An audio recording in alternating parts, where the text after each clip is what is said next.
નમસ્કાર. 1 રૂપિયો એની કિંમત શું હોય? આપણામાંથી મોટાભાગના લોકો માટે તો સાચું કહું તો ખાસ કંઈ નહીં. પણ વિચારો કે એ જ 1 રૂપિયો ખાલી એક સિક્કો ન રહે, પણ મહેનતનું, નિરાશાનું અને છેલ્લે એક મોટી સમજણનું પ્રતીક બની જાય તો? બસ આજે આપણે એવી જ એક સરસ મજાની વાર્તા સાંભળવાના છીએ. આ વાર્તા છે એક પિતાની, એના દીકરાની અને ફક્ત 1 રૂપિયાની, જે જીવનનો એક બહુ મોટો પાઠ શીખવી જાય છે. તો આખી વાત આવીને ઊભી રહે છે એક જ સવાલ પર કે આખરે પૈસાનું સાચું મૂલ્ય છે શું? શું એ કેવળ એ વસ્તુઓમાં છે જે આપણે એનાથી ખરીદી શકીએ? કે પછી એનું સાચું મૂલ્ય એને કમાવા પાછળ જે પરસેવો પડે છે, જે મહેનત થાય છે, એમાં છુપાયેલું છે? ચાલો આ વાર્તામાં જ આ સવાલનો જવાબ શોધવાની કોશિશ કરીએ. તો વાર્તાની શરૂઆત થાય છે એક બહુ મોટા ધનવાન વેપારીથી અને એમના એકના એક દીકરાથી. હવે પિતાએ તો દીકરાને ક્યારે કોઈ ચીજની કમી જ નહોતી આવવા દીધી, પણ આપણે ત્યાં કહેવત છે ને કે અતિની ગતિ નહીં. બસ અહીંયા પણ એવું જ થયું. આટલો બધો પ્રેમ, આટલા બધા લાડકોડ એ જ મુશ્કેલીનું કારણ બની ગયા, અને દીકરો એ તો સાવ બેદરકાર અને બેફિકર બનતો ગયો. અને હવે તો પરિસ્થિતિ હાથમાંથી જ જઈ રહી હતી. જેમ જેમ દીકરો મોટો થતો ગયો, એનો ઉડાઉ સ્વભાવ પણ વધતો ગયો. એના માટે તો પૈસા એટલે જાણે કે પાણી, બસ વાપર્યો જ રાખો. એને તો સહેજ પણ અંદાજો નહોતો કે આ પૈસા કમાવવા માટે એના પિતા કેટલી મહેનત કરે છે. અને આ બધું જોઈને બિચારા મા-બાપની ચિંતા તો વધતી જ જવાની ને. હવે પિતાએ દીકરાને સુધારવા માટે શું શું નહોતું કર્યું, પણ બધું જ પાણીમાં, કોઈ ફેર જ નહોતો પડતો.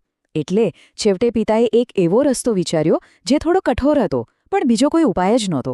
એમણે નક્કી કર્યું કે દીકરાની એક પરીક્ષા લેવી પડશે, કારણ કે હવે એમને પાક્કું સમજાઈ ગયું હતું કે આ દીકરો વાતોથી નહીં માને, એને તો અનુભવ જ પાઠ ભણાવશે.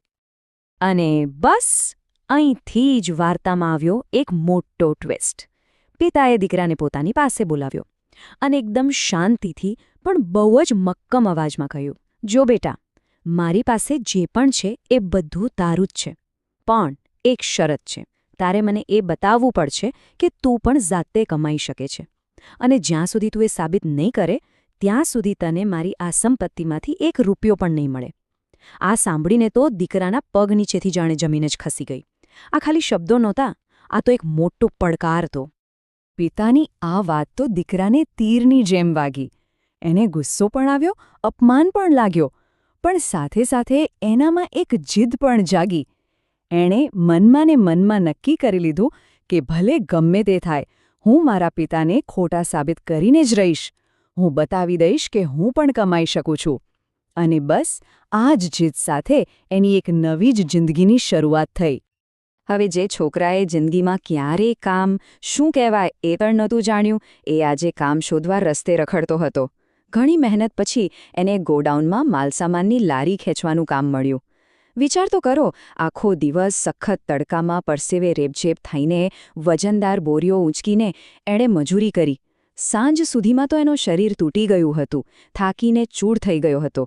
અને આટલી બધી મહેનત પછી એના હાથમાં શું આવ્યું ખબર છે? ફક્ત 1 રૂપિયો. શરીર ભલે થાકેલું હતું, પણ દીકરાના ચહેરા પર એક ગર્વ હતો. એ ગર્વથી ઘરે પહોંચ્યો. આજે જિંદગીમાં પહેલીવાર એણે પોતાની મહેનતથી કંઈક કમાયું હતું. એને તો પાક્કી ખાતરી હતી કે પિતાજી આ જોઈને ખુશ થઈ જશે, શાબાશી આપશે. પણ બિચારાને ક્યાં ખબર હતી કે એના આ ગર્વ અને આશાનું આગળ શું થવાનું છે. એ 1 રૂપિયો એ ખાલી ધાતુનો એક સિક્કો નહોતો. ના, એ તો એના આખા દિવસની મહેનત હતો, એના પરસેવાનું દરેક ટીપું હતું, એના શરીરના થાકનું જીવતું જાગતું પ્રતીક હતું. સાચા અર્થમાં એ એની જિંદગીની પહેલી કમાણી હતી. પિતાએ દીકરાના હાથમાંથી એ રૂપિયો લીધો, એની સામે જોયું, અને 1 સેકન્ડનો પણ વિચાર કર્યા વગર એકદમ શાંતિથી ઘર પાછળ જે કૂવો હતો એમાં ફેંકી દીધો. દીકરો તો બસ જોતો જ રહી ગયો. શું થયું એને સમજાયું જ નહીં. એની આખા દિવસની મહેનત એની આંખો સામે જ પાણીમાં ગઈ. અને આ કોઈ એક દિવસની વાત નહોતી, આ તો હવે રોજનું થઈ ગયું. પહેલો દિવસ રૂપિયો કૂવામાં, બીજો દિવસ ફરી એ જ, ત્રીજો દિવસ ફરી રૂપિયો કૂવામાં. દીકરો રોજ તનતોડ મહેનત કરતો, 1 રૂપિયો કમાઈને લાવતો અને એના પિતા રોજ એને કૂવામાં નાખી દેતા. હવે તો દીકરાની ધીરજ ખૂટી રહી હતી. એના મનમાં ગુસ્સાનો જ્વાળામુખી ભભૂકી રહ્યો હતો. અને છેવટે એનું બાંધ તૂટ્યો. એણે ગુસ્સા અને દુઃખથી ભરેલા અવાજે પિતાને પૂછી જ લીધું, પિતાજી, તમે આવું કેમ કરો છો? મારી આટલી મહેનતની કમાણીને તમે રોજ આમ કૂવામાં કેમ ફેંકી દો છો? અને બસ આ જ એ સવાલ હતો. આ જ એ ક્ષણ હતી જેની એના પિતા ક્યારનાય રાહ જોતા હતા. હવે વારો હતો પિતાના જવાબનો. દીકરાના સવાલમાં જે ગુસ્સો હતો, જે દર્દ હતું, એ જ દર્દ તો આખી વાર્તાનો સાર હતો. આ એ ઘડી હતી જ્યારે દીકરાને પહેલી વાર સમજાવવાનું હતું કે 1 રૂપિયાનું સાચું મૂલ્ય શું હોય છે.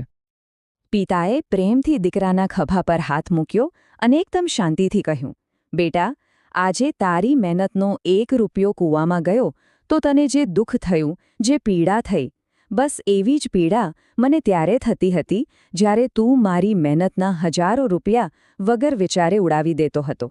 હવે સમજાયું કે મહેનતની કમાણીનું મૂલ્ય શું હોય છે?